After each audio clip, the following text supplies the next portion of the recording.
Comment trouver de l'espoir dans des situations désespérées? La vie nous place parfois dans des situations qui semblent totalement désespérées. Cela peut être une crise de santé, des difficultés financières, des problèmes relationnels ou un sentiment de perte profonde.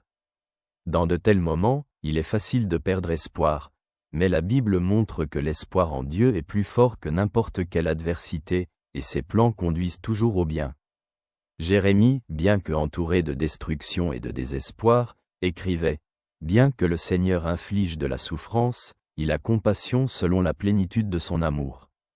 Ce n'est pas de gaieté de cœur qu'il afflige et attriste les fils de l'homme. » Lamentation de Jérémie, chapitre 3, versets 32 et 33. Ces mots rappellent que même dans les moments difficiles, Dieu agit pour notre bien et nous conduit vers le renouveau. L'apôtre Paul, lui-même ayant vécu persécution et souffrance, a écrit « La tribulation produit la persévérance, l'expérience, et l'expérience, l'espérance. Or, l'espérance ne déçoit pas. » Épître aux Romains, chapitre 5, versets 3 et 4.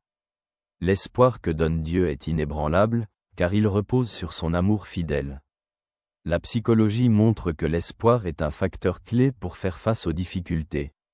Même dans les moments les plus sombres, être conscient que la situation peut s'améliorer donne la force d'agir et de survivre.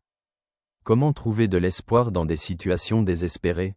Tout d'abord, tournez-vous vers Dieu dans la prière.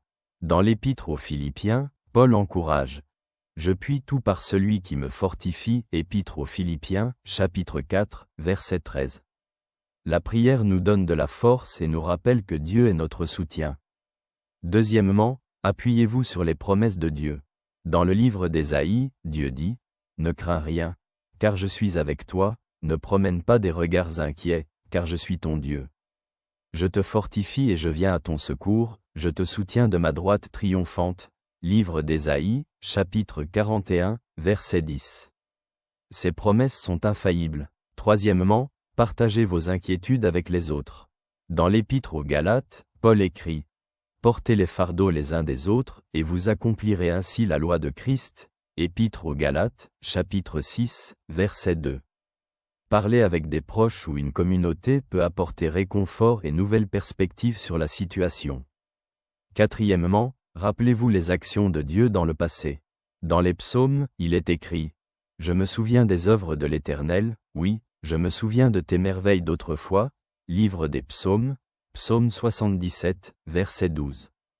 Se souvenir de la fidélité de Dieu peut renforcer notre espoir pour l'avenir. Cinquièmement, persévérer dans la gratitude. Paul, dans la première épître aux Thessaloniciens, écrit « Rendez grâce en toutes choses. » Première épître aux Thessaloniciens, chapitre 5, verset 18. La gratitude ouvre nos cœurs à percevoir les bénédictions de Dieu, même dans les moments difficiles. L'espoir que Dieu offre est une ancre pour notre âme, comme le dit l'auteur de l'Épître aux Hébreux. Nous avons cette espérance comme une ancre de l'âme, sûre et ferme. Épître aux Hébreux, chapitre 6, verset 19. Même dans les moments qui semblent sans issue, nous pouvons être assurés que Dieu nous conduit vers un nouveau commencement qui apportera paix et joie. Merci d'être là. Que Dieu te protège. Ton ami t'adresse ses salutations de tout cœur.